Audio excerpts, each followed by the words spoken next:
Are ghosts real? Several recent encounters suggest there might be more things in heaven and earth than we can dream of. So are werewolves just a Hollywood creation, or do half-man, half-wolf creatures really exist? Now, tonight, we kick off our Conspiracy Theory Month series, which was The legend of the vampire actually goes back for centuries, and it exists in some form or another in almost every culture. In fact, some people believe the first vampire story was in the Bible. Well, for decades, only crackpots and crazy people believed in UFOs. That's what I thought anyway. And then in recent years, it turns out that governments have been taking them seriously all along. Try and clear up an ancient mystery with the help of a prominent veterinarian who says she can prove that Bigfoot exists and that he's related to all of us. New reports, 5 pilots coming forward over the weekend saying they've had multiple mid-air encounters with high-flying, fast-moving objects.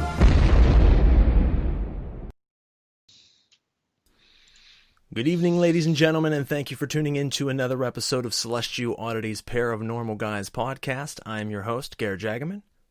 And I'll be your co-host for the evening, Daniel James. Make sure if you're listening live out there or you've chosen to stream or download the episode after the fact, make sure you click the like, share, and follow button on whatever platform you're listening to us from iTunes, iHeartRadio, Spotify, Deezer, Spreaker, CastBox, Amazon Play, or anything, or Google Play and Amazon, anything in between. Certainly feel free to listen where you feel most comfortable, but make sure you click those buttons not only to keep in the loop of upcoming episodes, but also allows us to move up the podcast community rankings, more people to discover the show, and gives you access to our archives to jump through past episodes. There's something absolutely for everyone out there in the supernatural, from ghosts to aliens to cryptids, metaphysical content, as well as just everything in between. So don't miss out on great episodes and great content. Click those buttons and help us out. If you have any suggestions for the show, anyone you want to see us bring on the show or talk about specifically, feel free to message us at celestialoddities@gmail.com. And again, that's celestialoddities@gmail.com. Lastly, before we start our episode, we want to thank our sponsor, Cryptid TV. You can check them out on Facebook or YouTube. Great underground community for like-minded, folks in the paranormal and supernatural to talk over all types of content in a safe and comfortable environment. No one's going to judge you or ridicule you, but you can share ideas back and forth, talk about all kinds of cool stuff, learn some things from it. And it's just an overall good time. And again, that is Cryptid TV on Facebook and YouTube. All right, guys. Well, without delay, let's jump into the topic of tonight's episode. Dan, we're talking about a recap of this wild and crazy roller coaster of a year of 2020. Yeah, I know. Where do we begin? We could really talk about the year on a collective level, spiritually, and what it means and symbolizes for our planet, or we could talk about it on a personal level and all the ways that we've all personally grown and transformed, like a caterpillar to a butterfly in a sense, whether that's a catalyst to some of the things that have happened and how that reflects back in our personal lives, or maybe the personal things that happen in our lives are reflecting outward. And we see those changes in society as well. I don't know, man. Where do we really start with this topic?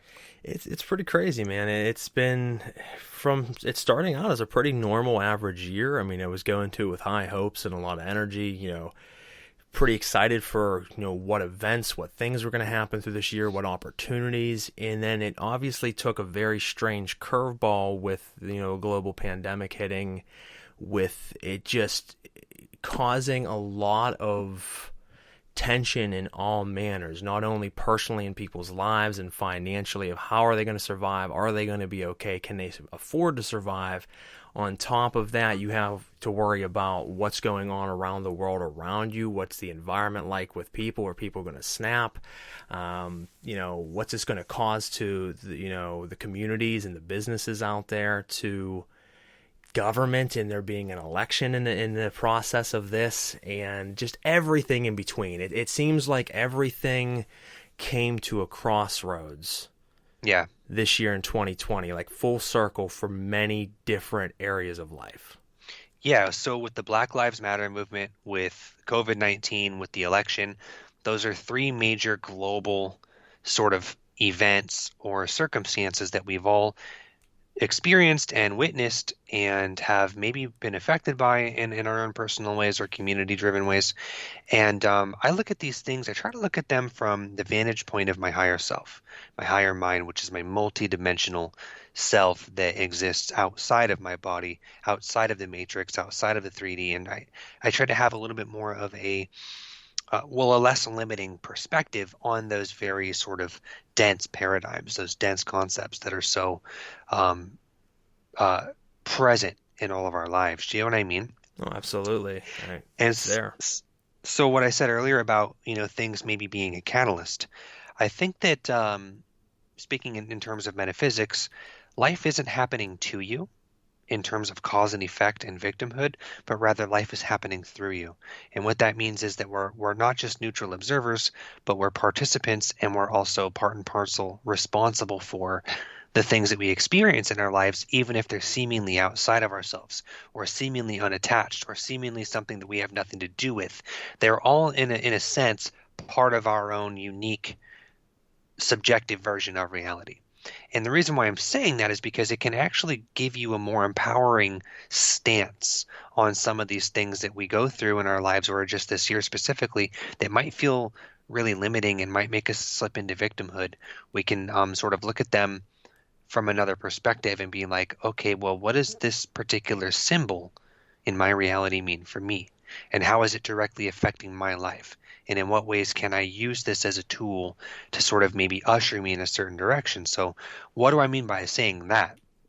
Okay, well, you could look at the Black Lives Matter movement, or you could look at the election where it's like it's either Trump or it's Biden, or you could look at COVID-19. I'm going to get to a point here. With COVID-19, you got people who believe that it's a real virus and that it's killing people and that it's dangerous, and everybody should wear a mask and everybody should vaccinate and everybody should stay home and everybody should flatten the curve and everybody should be conscious. And then you have this other community of people who think that maybe there is something dangerous, but maybe it's 5G technology, or maybe there is something dangerous, but maybe it was made in a lab and manufactured and released as like a false flag attack. And then you've got people who believe that like nothing is happening anywhere and it's all just a big illusion, and they don't believe in any of it, that it's, the government is trying to kill us or whatever, or separate us. So I think that if you look at these three major paradigms that have been so pivotal for 2020, what they do is they really give people an opportunity to face their shadow. Okay. It gives people an opportunity to face their triggers. How do I feel about the Black Lives Matter movement? Or do I want to vote for Trump or Biden? Or do I not want to participate in politics at all? Or do I think that COVID-19 is a false flag agenda by the cabal? Or do I think that it's a real virus that is threatening everybody and we should all be as careful as possible? So what it does is it almost creates these like classes, like subclasses of people that think this way or think that way. And the one common theme between all of these main subjects that I've pointed out, the theme is that they all create a line in the sand. They're all very divisive. They're all very, you either believe this or you believe that, and there's nothing in between. And if you are on the opposite side of this particular belief, you're just the worst kind of fucking throwaway that, society doesn't need. And so, but the point that I'm getting at is all of these things have forced us to face our shadows, investigate our triggers, look at the lines that have been drawn on the sand, whether it's left or right, that side or this belief or that belief, and see where we're at and make an assessment. So to point out some major changes that I think these paradigms have actually served our community in a positive way, is they have sort of forced us into looking at ourselves, spending more time alone, and really just assessing our lives and who we are as individuals. And we can talk a little bit about the metamorphoses that I've gone through this year, that are just unique and subjective to me, that I do feel like all of those three major paradigm topics were somewhat of a catalyst to forcing me to face my shadow, forcing me to look at my triggers, forcing me to assess where I stand on these three major subjects. What is my opinion on them? How do I feel about everyone's reaction to these things that are, global at this point? And so, go ahead. I'm sorry. No, you just nailed it. You're good. Basically, I'm trying to look at 2020 in a way that takes me out of victimhood. It takes me out of being a neutral observer, which is generally a good thing, but oftentimes we live in a 3D reality which requires action. Action is part of the language of manifestation because our reality is very physical and it requires action. So I'm finding new areas in my life to take action on things that were before invisible to me or I was hesitant on. And then I'm finding things that I'm finding aspects and areas in myself that I realize not taking action is actually a more empowering, more liberating decision that I can make as a free will being. You know, sometimes if you have option A or option B, a third option is to not do anything. And that's not empirically a bad thing. It's a choice in its own. It's also making another choice. So I'm learning when to do that, when to be a neutral observer, when to take action on what things I want to take action on, and being in a 3D reality, which is very contrasting. Black Lives Matter, COVID-19, and in the election, those have served us in a positive way by getting us to really investigate where we are in our lives, what we're willing to stand for, what we're not willing to stand for. And as much as I hate to promote division and line in the sand bullshit, because I'm not a line in the sand kind of guy, it has sort of like shown everybody in our communities and our sub-communities where we stand on these particular topics, which is what I said earlier about the fact that I feel like these three things have created classes. So there's like this class of people that believes in that thing this way, and then there's that class of people that believes in that thing that way.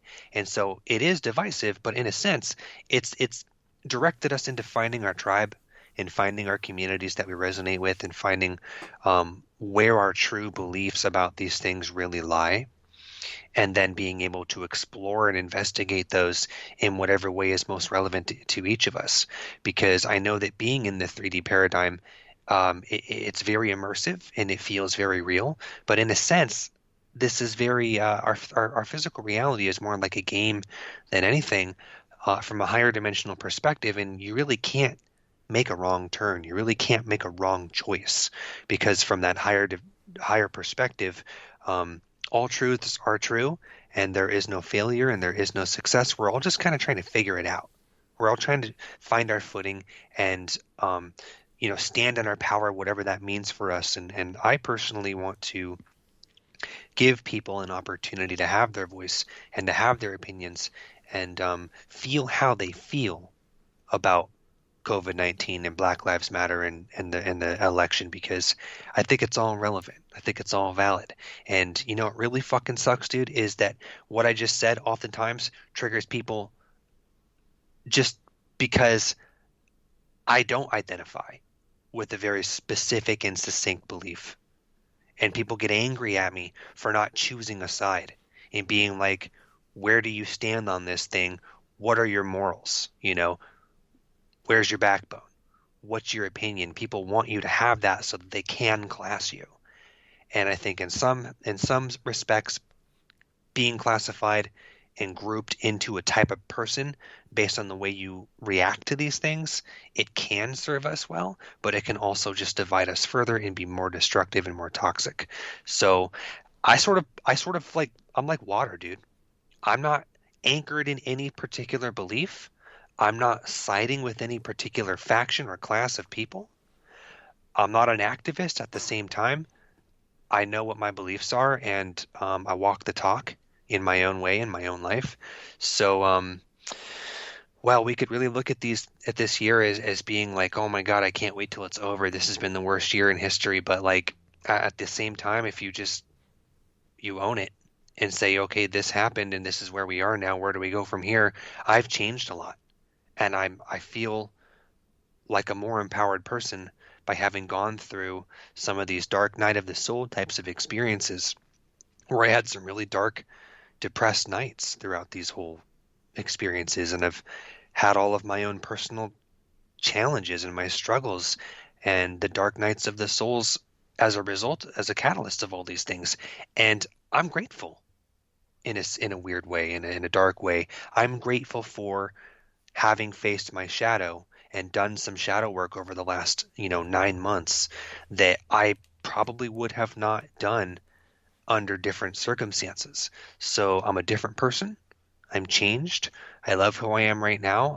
I'm not giving up. I'm not quitting, even though I'm going through challenges of my own right now.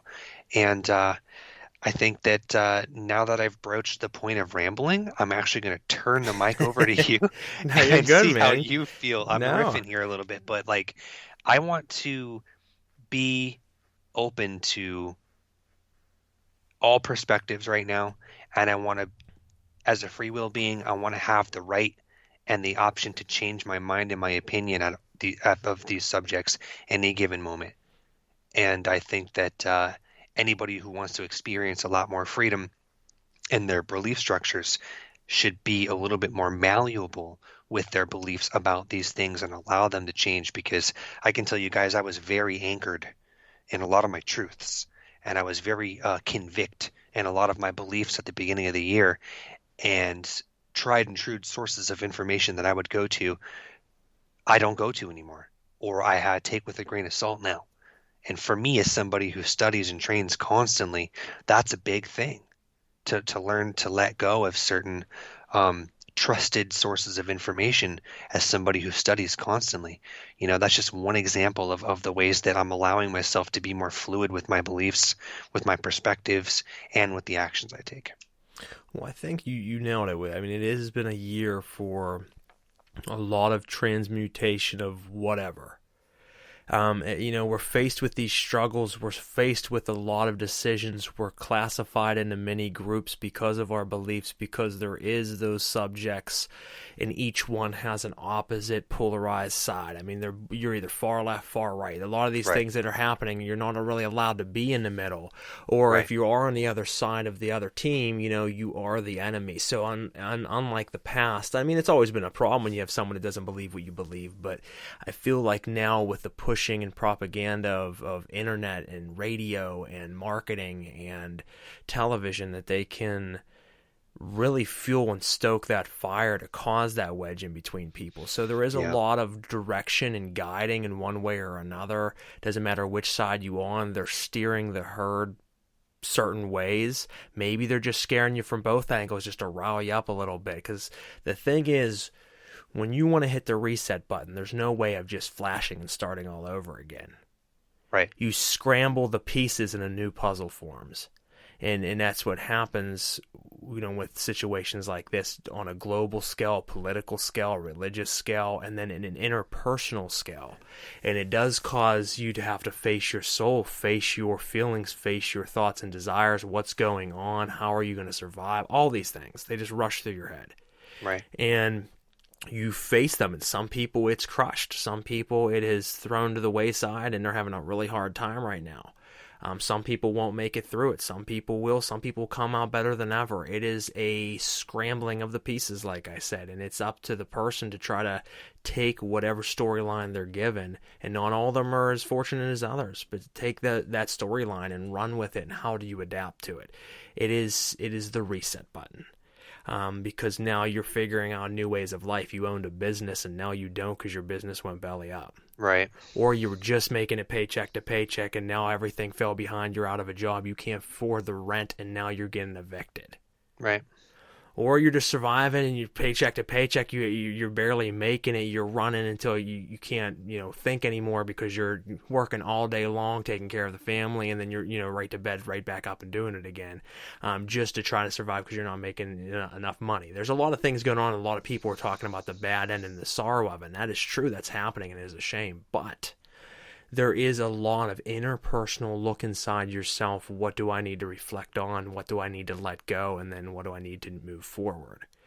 And I know, like you said, that's happened for you. That's happened for me. This year has been the most pivotal of my life as far as just a massive shift in my path of where I was to where I am. You would think that it couldn't be only a year. I mean, I look back at the beginning of the year and I'm like, how has this only been a year? It's really brainwashing in the fact that it feels like this year went by in the blink of an eye. We didn't do anything. We were trapped in the house. It went by so fast.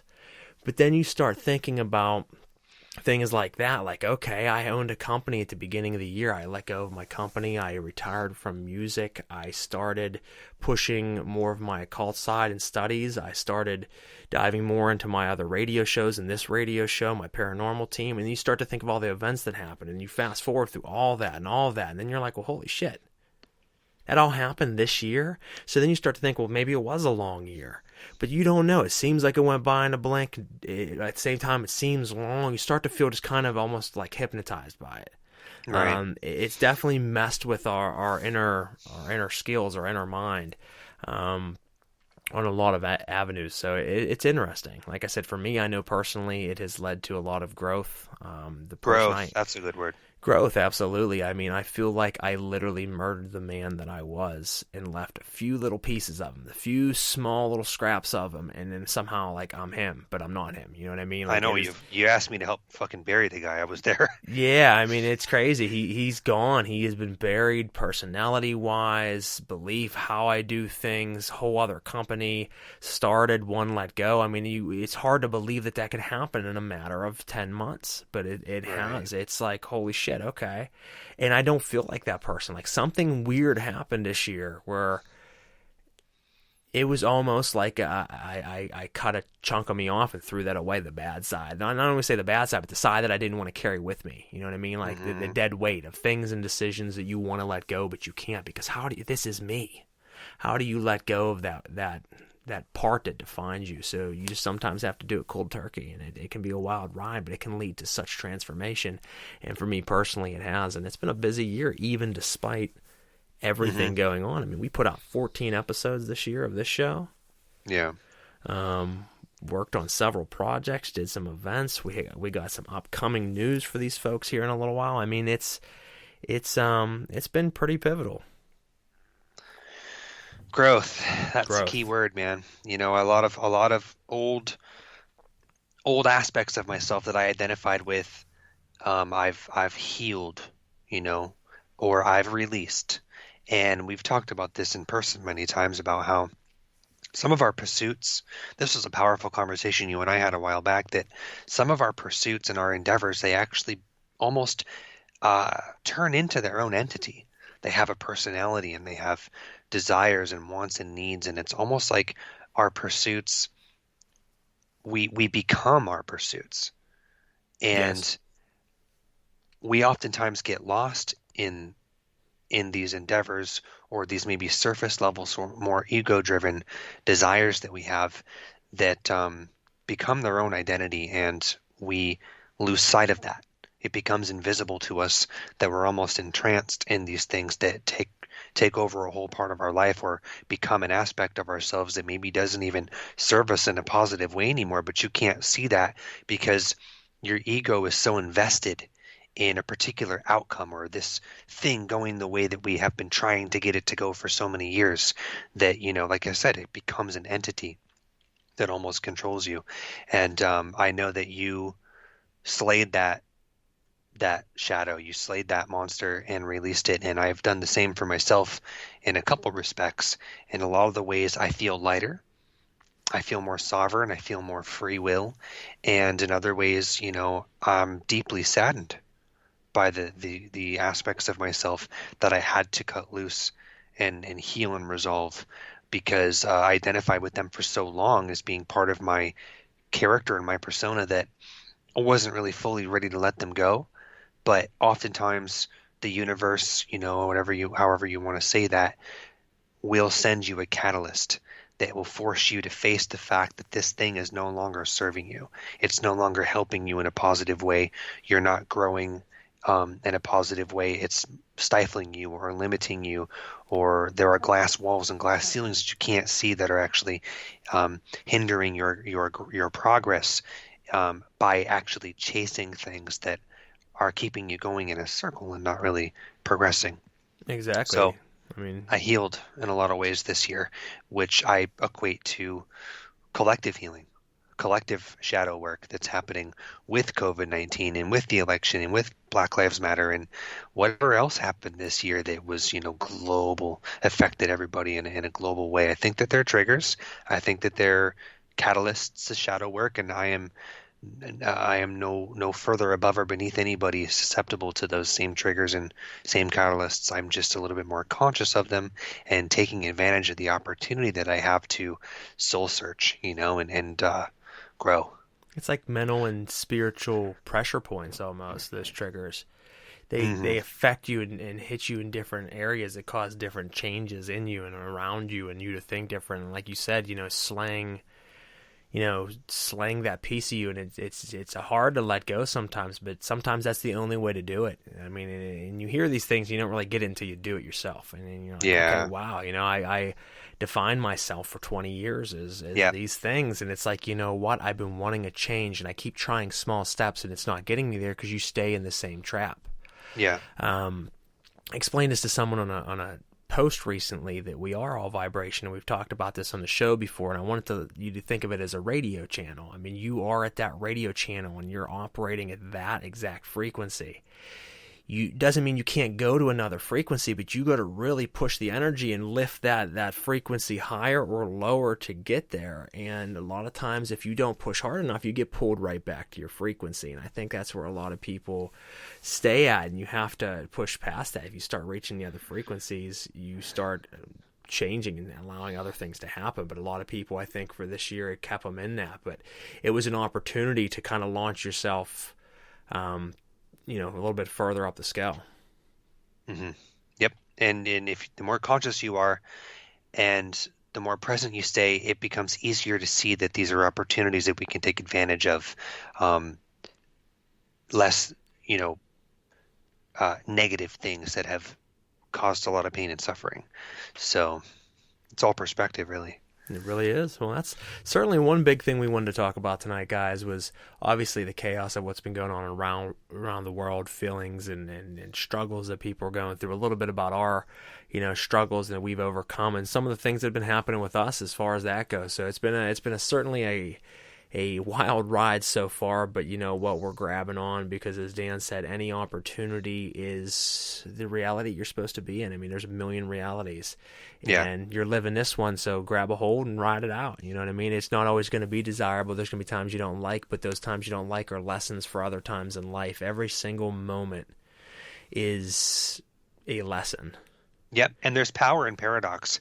I actually did a whole episode on my web series about the concept of paradox and how if we would just realize what it is and how it works, it will transform your life overnight, literally. So what we do oftentimes is when something negative happens or we're dealing with this challenge, whether it's, community-based or it's just individual to yourself, we want it to get better. We want it to change and transform into something more representative that we prefer. But what we don't do, is we don't actually just validate the now moment and consciously sit with the experience that we're having. We don't sit with the energy and with the feelings and the emotions that we're going through and just letting them show us something. Like a mirror, letting them reflect to us how we really feel and what needs to be healed. Instead, what we do is we use numbing agents and we use crutches and we use vices and we get angry and then we slip into victimhood and we just want it to change and we just want it to get better. We never just use the now moment as a place of power to investigate what's going on and see why we feel the way we feel or why we react the way that we react to these things. Because the paradox is that the more we accept our reality as it is now and stop resisting it, because resistance is persistence, persistence is resistance, then it can actually change, It can and it will change once we sit down and accept the way things are, investigate them, see how they affect us and why, and explore it, rather than just always just getting angry, slipping into victimhood and wanting it to change and then getting mad that it isn't a different way than it is right now. The paradox is that if we just own our realities and accept them as they are now, as something that has a tool to teach us or a lesson that can be learned, we can get the message, and then it can change. That's paradox. It happens a lot. I mean, it's an energy thing. We're given the opportunities, and you just go. It's all about how you take it, and it'll lead to different pathways. Yeah. And you can go about your day angry, or you can choose to smile. And there's a lot of times bad shit happens, and when it happens, you have that option to get angry, throwing something, punching a wall, and be like, ah, or you can just sometimes laugh. Mm-hmm. There's times things happen, I'm like, wow, okay. All right, like I got you. That's definitely just screwed my day up, but that's okay. I'm gonna get over it. I'm not even gonna let it faze me. And then something happens that wouldn't have happened if I went about my day in that manner, and that's the paradox, because all of a sudden that doorway now opened, and that's yours to ride. Everything, like I said, is frequencies and waves, as Dan and I talked about, and that's really all you're doing with this physical life is you're riding currents, and whenever you choose to go about it a different way, you switched into a whole new set of roads, and you can take any which one of them, and they lead to all different things. That's why when we say that there's congruent worlds going on, because right now every option that could possibly be happening is happening. Yeah. But whenever you ride that current, boom, you just shifted it into the reality to make it happen, so you could see it from a visual perspective. Correct. It's a video game. You pick which way you go, and boom, there's the path in front of you. You just feeling and seeing it through a personal perspective. And our vibration is what actually selects the reality that you're going to experience. Almost like if you're sifting through like a digital folder that has options of all these different parallel versions of reality, and every probable outcome exists. We experience the one that we choose with our vibrational frequency and with our beliefs and our thoughts and our feelings. And so to expand on what you said about how we react to things, well, being reactive it's not a bad thing. I mean, some people in like the new age communities will tell you that you have to always be positive. And I believe in something called toxic positivity, where you can actually end up not doing enough shadow work or proper shadow work and not healing the traumas that we go through by just blindly saying that everything is fine and it's all good, and pretending like something doesn't affect you, pretending like something doesn't hurt you. So that's what I call toxic positivity. And one thing we can do to maintain a balance of that energy, to always make sure that we're on the right train tracks for ourselves, it's best for ourselves, is feel how you're feeling. If you want to get angry, you want to kick the chair across the room, that's okay. React however you feel that you need to react, to be honest and true to your emotions. Okay, we don't want to deny our feelings or deny our natural reaction to things. But what we don't want to do is ruminate on that frequency and stay in it. We don't want to stay angry. We don't want to stay heartbroken. We don't want to stay victims for days and weeks and months, ruminating on how the more negative emotions that can come from, circumstances that are difficult. We just want to authentically feel them, and investigate them and then let them go. We don't want to hold on to them forever. So I feel like everybody should react in whatever way they feel like they need to react to something, but really investigate your feelings and your emotions and why you feel that way, so that it can heal and that it can go, and we don't just stick in one trigger. We don't stick in one reactionary frequency and then stay there forever. And then that's when we slip into victimhood, and then life is really difficult. That will reflect back really fast. You know what I mean? So like what you said though, everything exists in probable quantum energy, and we're going to choose the reality that we experience by the way that we react to things. Yeah. Do you know what I mean? I do, and I mean it's you can react to it, like I said, in a negative or a positive sense. Some people, this is the worst year of their life, and that's understandable, because if there was a death or something or horrible things have happened, we understand that that's something that's hard to get over. But for a regular person who hasn't had too much happen to you, you can let this be the year that you're depressed, stuck in the house, you bitch about everything, and you're angry, or you could have this be the best year of your life. For some people, it is. I mean, I wouldn't call this the best year of my life in a lot of cases, but spiritually and with clarity, by far the best year in my life. I've never seen agree. clearer, and I am thankful for this year for doing so. I understand that there are a lot of people out there that are stuck so hard in their beliefs in one direction or another that they will not let someone be different than themselves, and that's not fair either. That's I recently read a book a few weeks back, actually, ironically. It's called The 5 Levels of Attainment by Don Miguel Ruiz. Let me do that again. The 5 Levels of Attachment by Don Miguel Ruiz Jr. Probably about 3 or 4 weeks ago. Amazing And book. what's that about?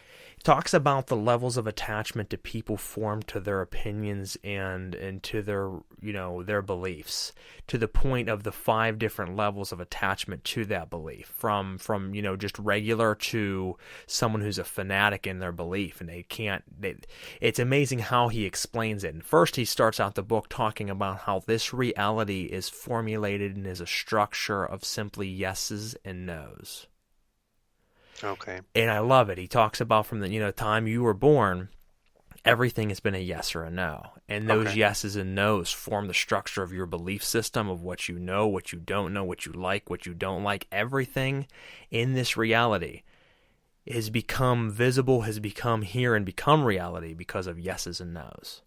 Okay. And then he starts to talk about how heavily you formulate and hold on to those yeses and nos. And he goes over someone who goes to a sports game and how they have no biased opinion in either team. They just go to have fun. They have a good time. They go home. There's not really. They wanted to go. It was a fun time, so they had an attachment to that idea enough to want to go to the game, but they have no placing in the game. And he goes on at the different levels about the one who wears the jersey, who's into it in chance, but still is okay with having a drink with a person from an opposing team, even though they might roughhouse each other a little bit, during the drinking. Then it goes to the next level where they talk about they don't hate one another, but they're not cool with one another. They're opposing enemies.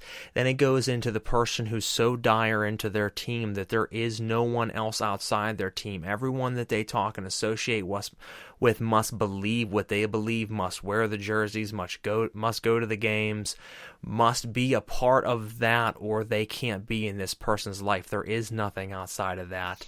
The enemy is not just someone who likes another team. They are actually the enemy.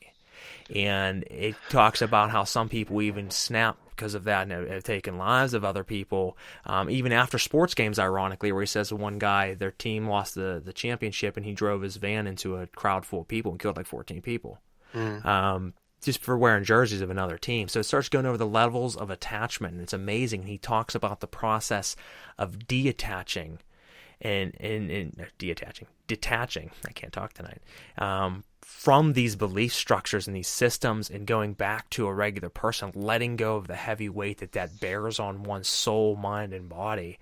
And it's amazing. Honestly, I read a lot of books. I've read almost 50, right around a 50 book marker this year, which has been a good year for reading. And it's probably one of the top 3 books I've read all year. It's phenomenal. So much love to him for his book and talking about it, because I think people need to hear that and see that. It is something that it will help you, because sometimes you don't realize. He starts talking about ideas and level 3 attachment or level 4 attachment, and the way he describes you, you're like, oh shit, that's me. Yeah. Like holy fuck. Shots fired. Yeah, like shots fired. Like, wow, I didn't realize I had so much weight and bearing behind this feeling, and I didn't even realize I cared that much about that feeling, but obviously I do. Maybe I need to detach a little bit on those beliefs, and it's helped me in thought. As far as recently saying like, wow, I do have some other things that I'm still holding on to. I didn't realize that I do need to let go and finish letting go of. There's some other things that I have completely let go of now that I know about it. So it really put things into focus and perspective, almost like this recap where you can kind of look back and say, oh wow, I analyze what I've done and what I still need to do. I love that sort of self-investigation, self-reflection. I'm a big fan of just digging out my skeletons and Yes. being honest with myself, because I know so many people who drink or use drugs and or sex or entertainment, and they have so many vices and crutches and numbing agents that delay, prevent, and stall that sort of self-reflection, self-investigation, owning those areas, or maybe those old programs, if you want to look at it like maybe a computer system, that old code that just no longer really serves you, as maybe limiting you or holding you back in some way, but it's passive. These things happen actually behind the scenes in your subconscious and your operating system. They're a lot of times our behavioral things or beliefs are passive. We don't even know that they're happening.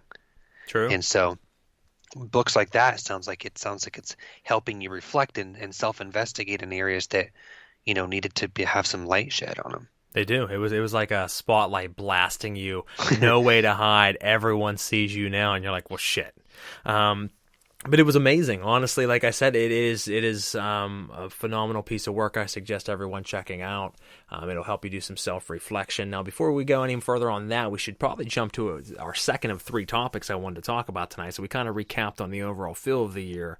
And why don't we talk about our actual episodes this year that we've put out? Because, surprisingly, I know we took a little bit of time off, a few months during COVID with a lot of shit happening. We did take a little bit of a break, but we were still able to manage to pound out 14 episodes this year of the show. So we always try to do at least 1 to 2 episodes a month, folks. So, we did have some time off and a lot of stuff happening, but I still feel pretty proud of that. And we talked and covered some really great topics, and I wanted to go over each one of them, kind of fire a shot at each one of them, just a little bit about it, and then continue to keep it moving as an overview for people. So let's pull up the very first episode of 2020 for Celestial Oddities. Was an episode we did with paranormal legend Tim Shaw. Right. Great episode and great interview, great guy to talk with. I know he's a longtime friend of yours. It was really nice getting to pick his brain and see his view of the background behind paranormal and television shows and things that you don't normally get to see and hear. Yeah, Tim is a personal friend of mine, and we were both Buffalo locals for many years. Tim still lives in Western New York, and that's where we met. And so Tim Shaw he's a legend in the paranormal field, and he's somebody who is so integrated in that community that I knew we had to get him on the show and sort of pick his brain a little bit and get his perspective on things and get his energy here, because he's quite the powerhouse. Not only is he just a great man, but very experienced in the field of the paranormal. So that was a cool interview. That was a really cool interview, and it was a longer one too. We did I think it was like an hour and a half episode, almost 2 hours. I think we went in. But that's all right. Sometimes when you have good guests, it's just nice to be able to hear what they have to say, hear their stories. So that was a great episode. Make sure you check that out. We have second on the line, in-depth talks on karma and meditation, where we kind of dipped in and talked about how important meditation is to one's mind and soul, and also about the idea of karma and, what are different thoughts of what karma is and what karma could lead to as far as coming back to another life and reincarnating, or if it just means by things happening to you throughout this life with karma. So it was a great episode, to talk about those topics, and it was a fun episode as well. So check that out as well. Next on the line, Dan, we have talks about deja vu. I remember that. Good episode, yeah. I mean, deja vu is always one of those topics that I don't think we'll ever really truly figure out, but it's interesting to say the least, because I know me personally, and I think you said during that episode that you have as well, had quite an extensive amount of deja vu activity. I have just vivid scenes that happen in dreams that happen and play out 2-3 years later sometimes. And it just blows my mind that it'll be the exact scenario, exact people, the things said, the clothes being worn, and I don't know until all of a sudden I hear that person say that one line, it's out of place, and all of a sudden I'm like, wait a second. Triggers that. Boom. Connection. And you instantly drop into that parallel world. Whether it happened before, it's happening now, it's happening in the future, who the fuck knows, but it instantly triggers you and puts you in spot where that was, and then all of a sudden you come back to your own reality and you're like, whoa, what just happened? And it happens to me quite often. That's one thing that's always been steady for me is accounts of deja vu, but they're so sporadic, like you don't remember them. That's the crazy thing about dreams. You have that dream, you forget about it until 2 years later when it hits, and all of a sudden you're like, oh no. Mm-hmm. Crazy. Yeah, I had deja vu on my vacation in Washington State. Oh, no way. And that's bizarre because, while I haven't been to Washington State in 11 years, I grew up there and I have close friends and family there, but I had never been in the house that I was in. Okay. When I had deja vu. on vacation in Washington State just a few days ago, and it didn't stop. Like, I felt like it lasted like 30, 45 seconds. And for anybody that's has deja vu, you know that can be a lifetime, because you kind of want it to end. Like, generally speaking, you're like, whoa, this is weird.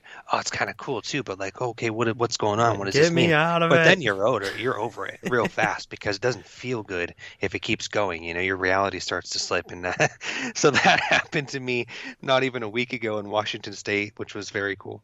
That's awesome. No, I like it. It definitely, like, I hear what you're saying. When it happens, at first you're like, this is crazy. What happened? No way. And then there is just this very uncomfortable feeling that your mind's like, get out of it, because it's like the two worlds running into each other. It's like two planes just nipping wings. You know what I mean? Yeah, you got like frequency dissonance. You're like, I can't take this. Yeah, if you stay longer, you're going to crash head first into one another, and it's going to really mess you up.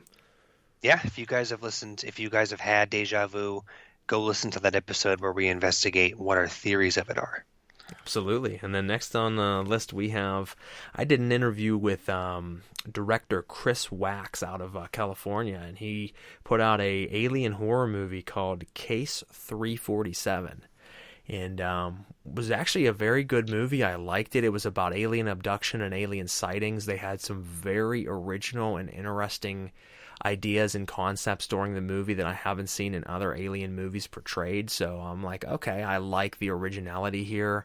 It had a spooky factor to it and gave just enough horror spook to it that it wasn't too much like a horror movie, but it wasn't too much like an alien movie.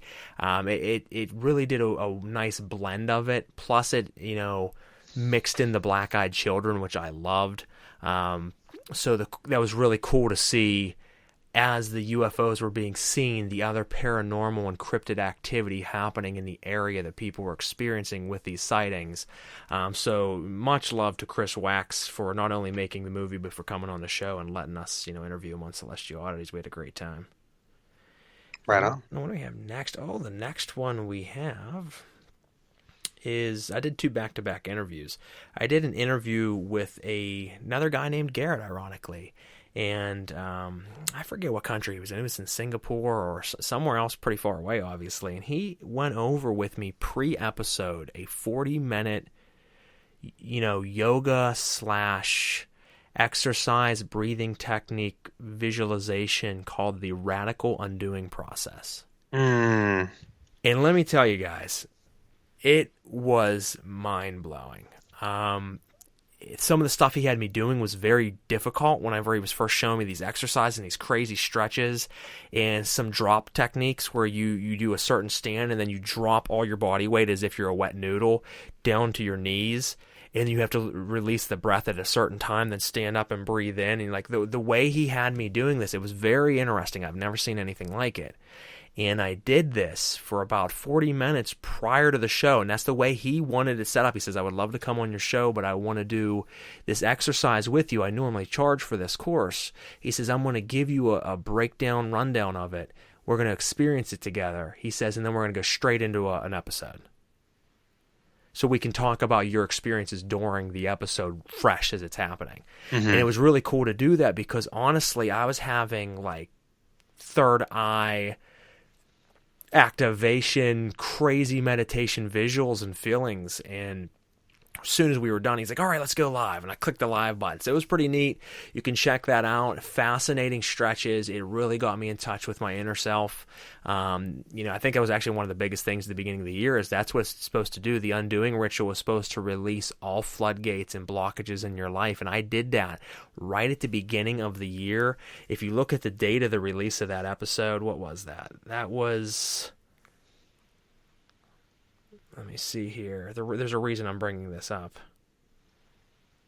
It aired on March 16th. When did they talk about COVID hitting?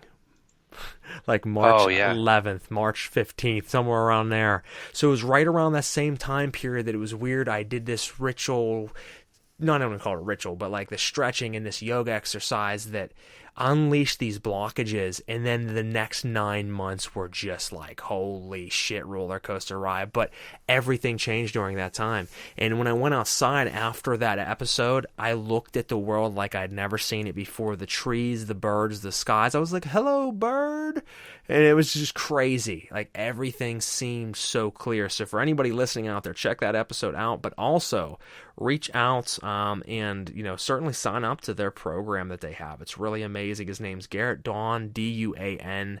And you can reach him. You can just look up The Undoing Process on Facebook. It's pretty amazing. Very cool. Next was a big one for you, my man. It was the...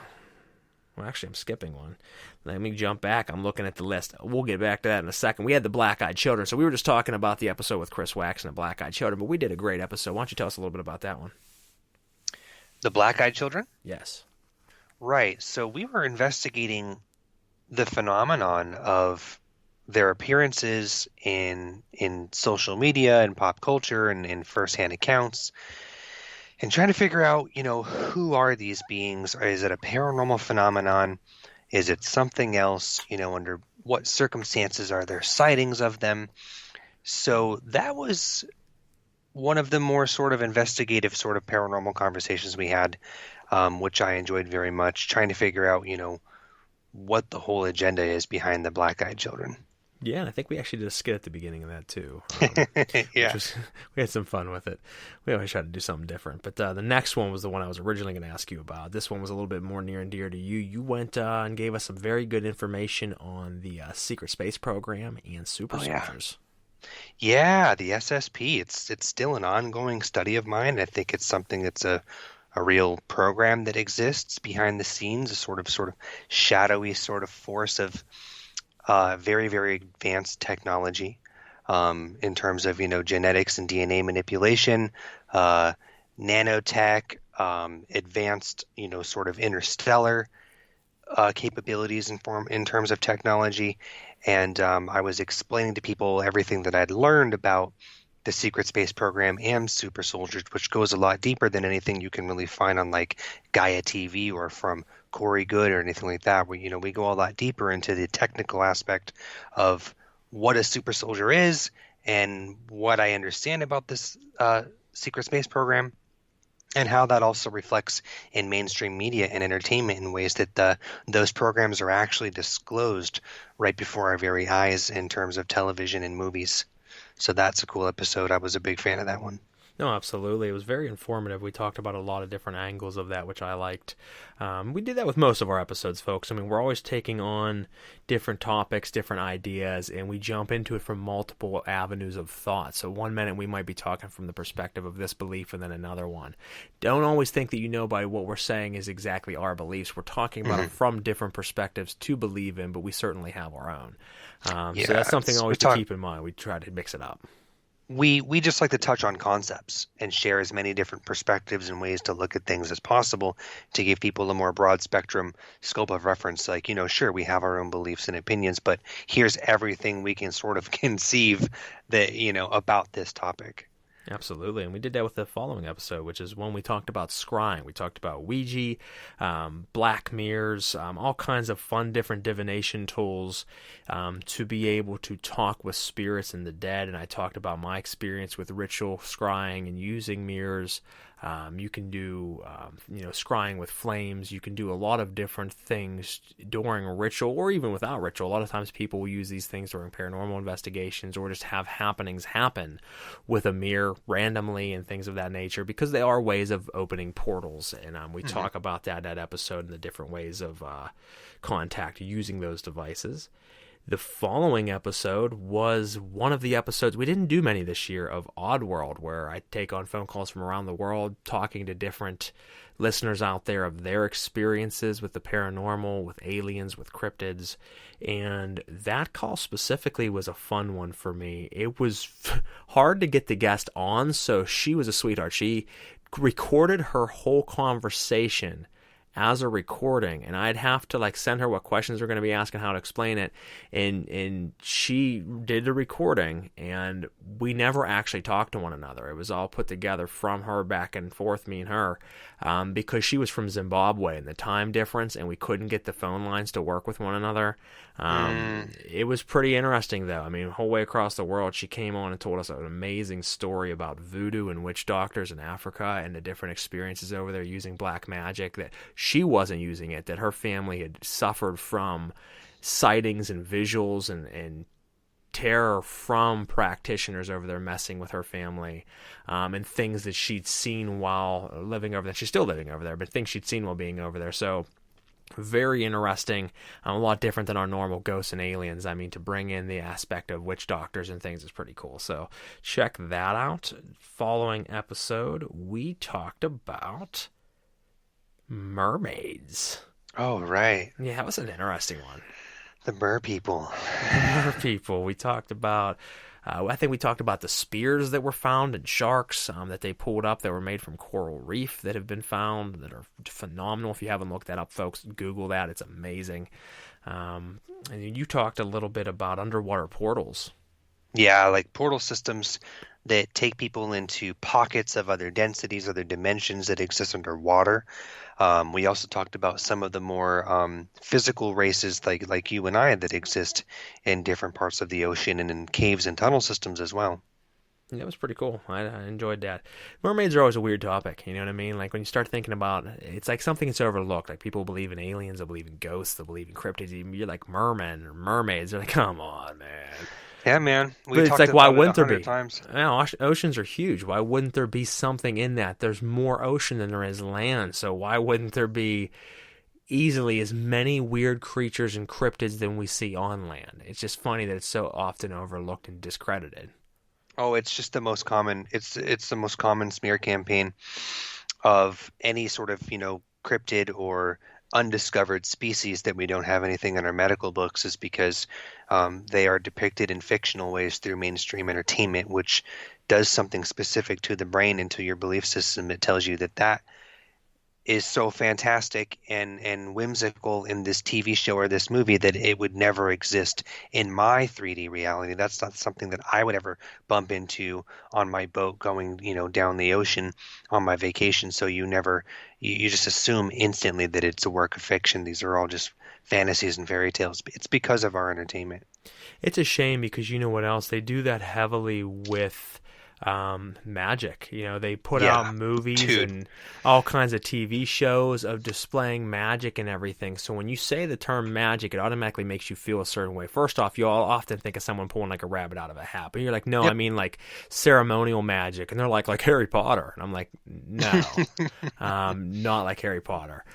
They portray it in a way that seems so ridiculous. So people say, yeah, magic's not real, bro. Like, get real, grow up. Things like that. They don't understand that it is very real, but they were able to use Hollywood and use different ways of projecting you something for entertainment value that you would love and be enthralled with that is real, but they would make it seem so unreal that you would never believe it. So now you're able to go pay money to see something that actually does exist, but they're making money off of you not believing it.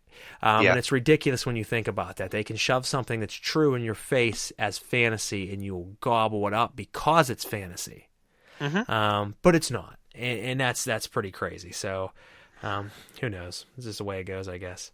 The next episode after that was one of my favorites, actually, of the year. It was the Talks of Lore and Urban Legends, where we talked about different urban legends and lores from across the country. Yeah, I love that because it's a really eye-opening way to look at things when we're looking at like, what is the cause of those things? Why did they happen? Where do the stories come from? How do those stories affect the communities? I like those types of episodes and those types of concepts where we're investigating the unknown because it gets people thinking. It does. And I think there's going to be a lot more of that in 2021, folks. We're going to be mixing some things up a little bit too. Dan and I are going to start to look in 21 to start bringing even more guests on the show and interview them together and talk with them about their concepts. So like, Garrett Dawn and like Tim Shaw. And and my other guy I had on that was the director of the UFO film, and my next guest that I'm about to talk about here in a second. They were great guests on the show, and we're going to start doing more of that involved in 21. Our continued talk show episodes like we're doing tonight, even though this is a recap, and then also investigative ones where we do pick something and kind of go about it from the same perspective as we just talked about with the last episode with lores and urban legends. So if that resonates with you guys, make sure you let us know. I mean, any ideas or things you want to see, but that is what our plan is for next year. So make sure you stick around for that. But talking about that, our next guest that we had on the show was Adam Kimmel, who runs a show called Resident Undead, who has won A&E awards, and they do very well on the paranormal side, and they do it all themselves, self-filmed, self-directed, investigated, and it's really amazing because Adam's not only a star as far as that paranormal series goes, which has been going on for years. He also is a great guy to talk with, great personality, throws fundraisers for children and raises money for cystic fibrosis and other things that affect a lot of people out there. Affects my family personally. My nephew has cystic fibrosis, so it really resonated with me that he does something so great. Does it under the heading of paranormal, so he brings the paranormal community together, which is really cool. And he's already bought and restored 2 amazing paranormal locations. Put so much time and effort into getting them back to where they should be, so that for years to come, people can come and investigate a very active location and get to talk and experience the spirits, which is amazing. So much love to Adam for coming on the show. Very cool. And then the last two, my brother, last one prior to this episode was our talk on the Ever Dream of This Man. Why don't you tell us a little bit about that? Well, we got into the concept that, okay, clearly the episode is about this face that people have said that they've seen in dreams, or that maybe they think that they've seen the real person, or that they've had visions of this guy's face that's like really iconic. And the phenomenon of when you look at his face, you almost feel, okay, right away, whether you have or you haven't, you feel like maybe you have seen him. It's almost like this paranormal spiritual phenomenon that comes over you, where it's like you really start to second guess and doubt whether or not you've seen him. And it's just this guy's face. It's almost like he exists in the collective consciousness as like a very familiar archetype, but maybe a symbol of something. And so we investigated what our thoughts and feelings are on that phenomenon, and then we get into the concept of egregors and how thought forms tend to spread and manifest in the collective consciousness in a way that people might be tapping into. So that was pretty cool. No, I liked it. I thought it was a pretty cool concept. I mean, everyone seems to think he looks familiar, but I don't think anybody's ever seen him before. For some reason, he's a trigger object in the collective consciousness, like you said, that we just somehow, it clicks with us. When you see him, you're like, oh, shit, I've seen him. And maybe not everybody, but a great deal of people. So it definitely is pretty cool to know that there was something out there that could strike so many people. And I think that, we talked about that perspective of that being a trigger object purposely put out there to see how we react as some type of test, because they're constantly doing things to see how the herd reacts to it. That's how you know how to do good marketing and campaigning. You know what I mean? you steer the sheep. If they all go and turn to the left and they turn to the right and then turn to the left, you're like, all right, we got them. If they're running amok, then you're like, well, shit, this didn't work. We got to come back with another product. So I mean, almost in some sort of sense, it seems like that. Did you ever dream of this man?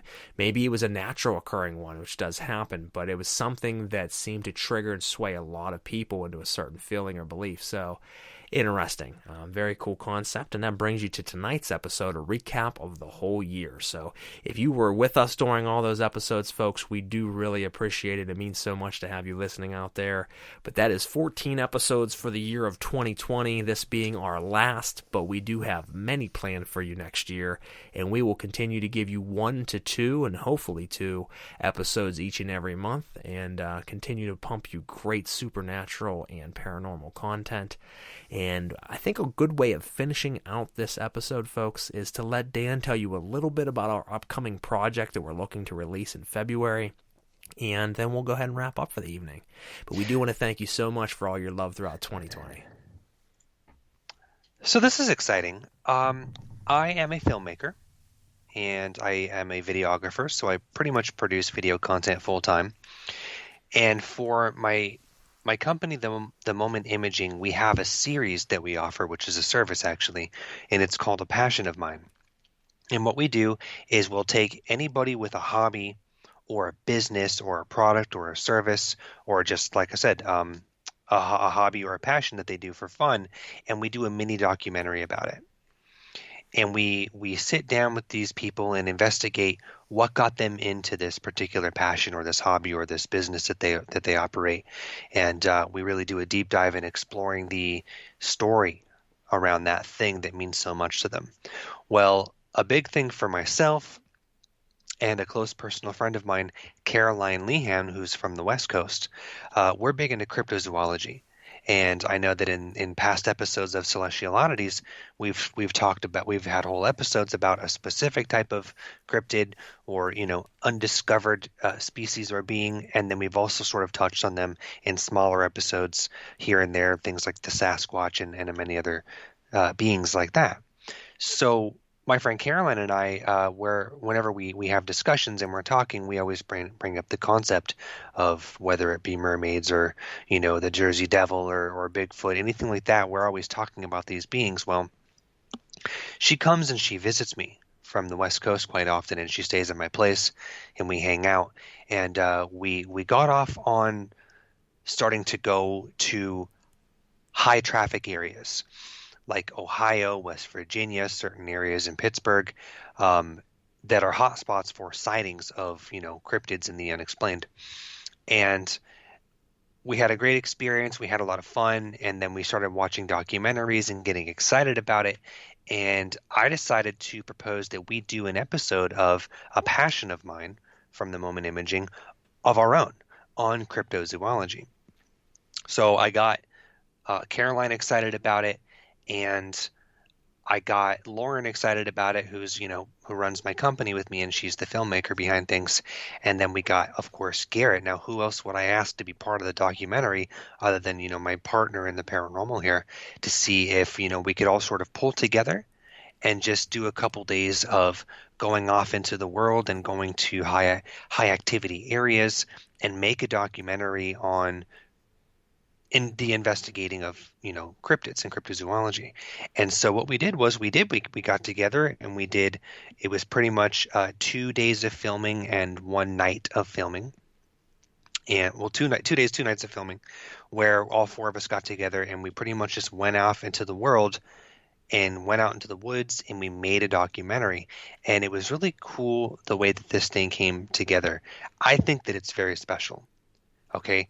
When we say we did a documentary about cryptids and cryptozoology, what people expect is they expect us to go out on a monster hunt, and they expect us to go out on a ghost hunt and have, a jam-packed short film of jump scares and, creepy crawly things that we think that we may or may not have heard. And instead, what we got out of the documentary was a character study on 4 people who are passionate about the unknown, who are in touch with their spiritual sides, who just wanted to connect with each other and go out there and pursue something that they had an interest in. And it turned out to be something kind of beautiful, where you're going to get a look into who we are as people and why we're interested in that concept. Less about the concept itself. And that wasn't what I intended it to be, but it is what it needs to be. And I think it's very, very special. So like I said, we did 2 days, 2 nights of filming. Lauren and I have fully edited the entire film, and it is what I call picture locked, okay? It's got music. It's color corrected. It's pretty. It's awesome. It's very cool. And now what it needs is animations. So part of my vision for this documentary was to do something a little bit unique, a little bit special, and not just shoot and edit everything myself, but to also have another element that would give it a little bit of dynamic, if you will, where we want to have custom animations designed that helps us depict some of the things that we discuss in the film itself. And so that's the stage we're at right now. We're looking to hire an animator who can do those things for us. And so my goal is to have the film ready by within the month of February, and then it will be free to watch on our social media. And we're really excited about it. The film will be about 20 minutes long, and I'm very, very pleased with the way it came out. And the last thing I'll say about it before Garrett shares his thoughts and sentiments on it was that for people who don't know and who are listening now, Garrett and I met in 2015, where I was soliciting my services on Facebook music groups as somebody who was looking to shoot music videos for musicians.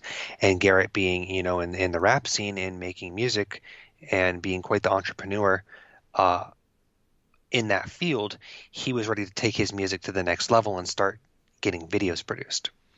So Garrett had seen my work, and we connected, and he hired me to do his first music video.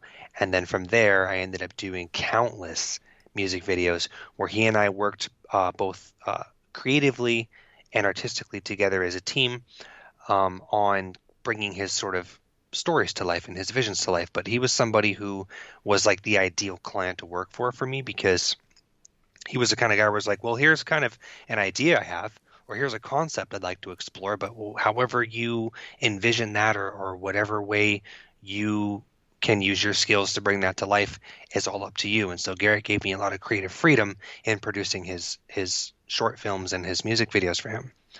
And over the years, we developed a genuine friendship, which brings us to today. So the reason why I think this documentary is so cool, just for Garrett and I as friends, is it's a total shift in like evolution in terms of like Garrett paying me money to do his music videos for him and do that sort of creative collaboration.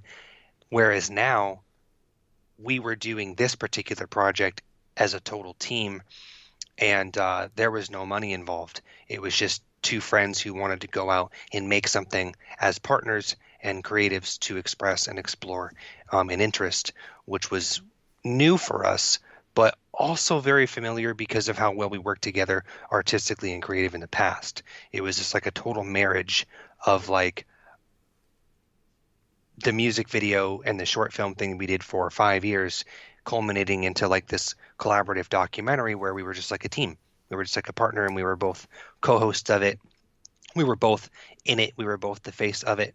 And that, I think, Garrett, is a really cool, one of my favorite aspects of the documentary itself was just working with you for a couple days and a couple nights and being creative and going the extra mile as a team to make something special. So that's cool. No, I agree. It was a great project to be a part of. I'm honored that you asked me to be on it, and it certainly turned out very well. A lot of fun to create it. As Dan said, it wasn't originally planned to turn out how it has turned out, but that is sometimes a great thing, that these visions lead themselves the way that they need to go, and this one did that. So you guys are certainly going to like what you see. There's some strange, interesting things that happen during it. There is some fun conversation and background info, and you get to see four friends going out and doing what they have a passion for as friends while exploring the paranormal and supernatural. So it's something that we think everyone's going to like. It is free, as we said. It'll be shared and promoted on our social media platforms. Should make sure you don't miss out on that. And it was, as Dan said, a great opportunity for me and him to get together again and work together again, as we have so many times over the years. It's honestly one of my favorite things to do. I enjoy my music. I enjoyed playing live, but one of my favorite things throughout the years of doing music was my music videos, was the collaboration with another strong and smart mind to create something beautiful. A lot of times I worked by myself, or I would do collab tracks and things, but that never resonated as much as when you get together with someone else who has a very strong passion in what they do. They're very good at what they do, and they can help work with you to bring something amazing to life. And Dan has done that time and time again. So, we've been able to formulate that into so much more work over the years, including this new documentary. So make sure you check that out. Like I said, late February, just depends on the finalization steps of it. But we will keep you posted on social, and hopefully there's more to come from me and Dan on that side as well.